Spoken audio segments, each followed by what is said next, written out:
बड़े पाद वाली बहू। ओहो, सुबह सुबह ये लंबा सा अलार्म, इसी से पूरे घर की नींद खुलती है। माफ करना, बदबू नहीं है, सिर्फ हवा है, हवा। यार क्या है, इतनी देर तक कौन पाता है? छी! अरे नेचुरल है जी, कैसे बात करते हैं? मैं तो बस कुछ सेकंड ही पाती हूँ। मेरे दादाजी वो तो घंटों घंटों पाते थे, और मेरे पापा आधे घंटे से कम की कोई पाद ही नहीं होती थी जी। अरे मैं तो उन लोगों के सामने ना कुछ नहीं हूँ। हाँ। तभी वहाँ सास आ जाती है। काशी में घर लिया था, सोचा था सुबह मंदिर के शंख नगाड़ों से, शिव की आरती से, अरे शंखनाद से नींद खुला करेगी। लेकिन कहाँ, भाग्य में जब बहू की लंबी पाद से उठना लिखा हो तो क्या शंखनाद। हरिओम हरिओम। तो ये है दीपा। दीपा की पादने की आदत थी।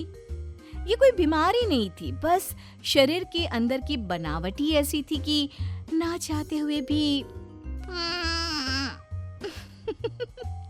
ना चाहते हुए भी आवाज निकल जाती थी। अरे बहू, किसी अच्छे वैद्य को क्यों नहीं दिखाती तू? अरे हर किसी का इलाज है, तो इसका क्यों नहीं? सही कह रही हो माँ, मैं सारी दुनिया को वैद्य विद्यानंद के बारे में बताता फिरता हूँ। फिर यह तो घर की बात है, कल ही वैद्यराज को दिखा कर लाता हूँ। क्या है, तुम लोग मेरी खानदानी परंपरा के पीछे क्यों लगे हो? अरे पादना जरूरी होता है, अंदर की सारी गंदी गैस निकलती है।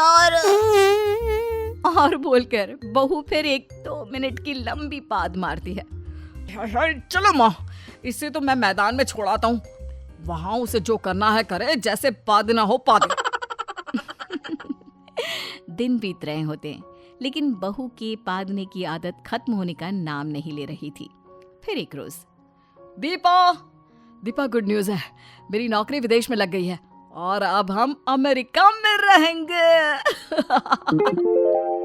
दीपा एक बड़ी सी पाद मारती है और फिर अरे वाह, मजा ही आ जाएगा। हाँ सच्ची, तू यहाँ से जाएगी तो कम से कम हमारा बुढ़ापा तो ठीक से कटेगा, नहीं तो तेरी ये लंबी लंबी पाद से घर का सारा वातावरण दूषित रहता था। माँ, लेकिन वहाँ विदेश में ये ऐसा करेगी तो मैं सोसाइटी में कैसे नजरें मिला पाऊंगा? अब एक काम करते हैं दीपा, तुम कुछ दिनों के लिए मायके चली जाओ, मैं पहले वहाँ सेटल हो जाऊं, घर देख लूं, फिर तुम्हें लेकर चलूंगा। दीपा परेशान हो जाती है। वो पति से गिड़गिड़ा कर कहती है, प्लीज ऐसा मत करो, ये मेरे हाथ में तो नहीं है ना, सुनो ना प्लीज, मुझे भी लेकर चलो। अरे मैं कैसे रहूंगी तुम्हारे बिना? देखो, या तो ये आदत छोड़ दो, नहीं तो अकेली रहो। मेरी नौकरी लग गई है विदेश में, मैं तो चला। अगर तुम्हें मेरे साथ आना है तो इस खानदानी परंपरा से छुटकारा लेना ही होगा, नहीं तो फिर कोई गोरी मैम देख लूंगा मैं। पति दीपा को छोड़कर चला जाता है। उसके जाने के बाद, देख दीपा, बेटे के कारण हम रोज रोज की तेरी लंबी लंबी पाद बर्दाश्त कर रहे थे, लेकिन अब हमें तेरी कोई जरूरत नहीं है, निकल यहाँ से। और हाँ, सारा सामान ले जाना तेरा, एक रुमाल नहीं चाहिए हमें। वैसे भी अब तो हमारी गोरी बहू आएगी। कैसी बात कर रही है माँ जी? आप तो जानती है मैं रवि से कितना प्यार करती हूँ। हाँ तो करती होगी, मेरा बेटा है ही इतना हैंडसम कि कोई भी प्यार करे, लेकिन देख वो तुझसे प्यार नहीं करता। सास दीपा को घर से निकाल देती है। वो मायके जाती है और उदास सी रहने लगती है। फिर एक रोज, अरे दीपा, इतनी ज्यादा गैस क्यों बनती है तुझे? तेरे पापा का तो मैंने इलाज करवा दिया है, तेरा भी करवा देती हूँ। माँ, मैंने सब करके देख लिया। वो वैद्यराज जी बोल रहे थे कि 1-2 साल में खुद ही बीमारी ठीक हो जाएगी, लेकिन हाँ, लेकिन तब तक तो तेरा घर बिखर ही गया ना। पर दीदी, आप परेशान ना हो, जो लोग आपकी बीमारी को ना समझे वो क्या आपका साथ देंगे? छोड़ो, जाने दो जीजू को। आप अपनी पढ़ाई पूरी करो, और भूल गई हो तो ये मेडल्स देखो जो आपने अपनी पढ़ाई से जीते हैं। दीपा पूरे घर में लगे उसके मेडल देखकर याद करती है कि कैसे वो पढ़ने में सबको मात दे देती थी, लेकिन रवि के प्यार में उसे सब कुछ छोड़ दिया था।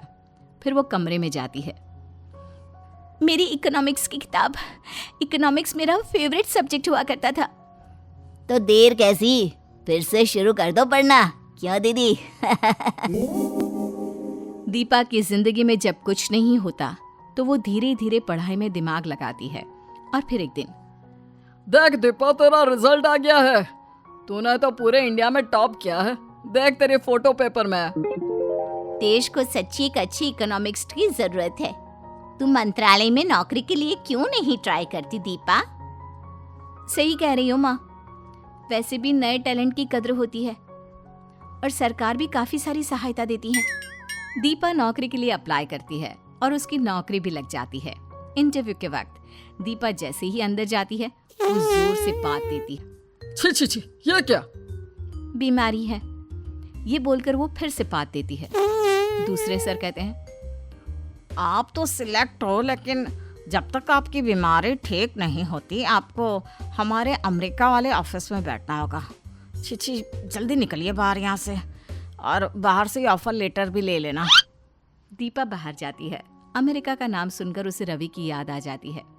काश मैं रवि को ये बात बता पाती, तभी वो फिर से पाती है। लेकिन वो मुझे क्यों अपनाएंगे? दीपा अमेरिका जाती है, जहाँ वो अच्छे से बड़े मकान में रहती है, लंबी सी कार में घूमती है और अच्छे से ऑफिस में काम करती है।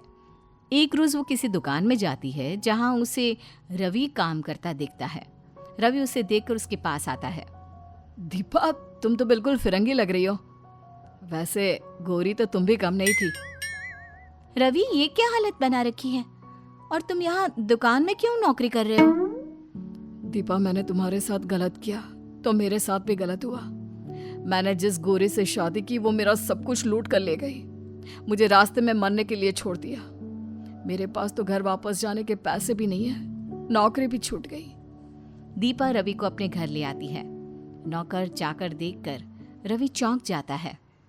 क्या बात है दीपा, तुम तो अंग्रेजों से गुलामी करवा रही हो। वैसे तुम यहाँ कैसे है, और तुम्हारी बीमारी? यहाँ के लोग इंसान की बीमारी को समझते हैं और उसे ठीक होने तक का वक्त देते हैं। मैं भी यहाँ इसीलिए आई हूँ। और वो सारी बात रवि को बताती है। कल पाद का कंपटीशन भी है। मैंने भाग लिया है। जीतने वाले को सुना है बड़ा पैसा मिलेगा। रवि दीपा को सुन रहा था। तभी दीपा को जोर से पाद आ जाती है। रवि मुस्कुरा देता है। क्या बात है, अब तुम्हें घिन नहीं आ रही? अरे जिस बात से मैं लखपति बन जाऊं उसमें घिन कैसे?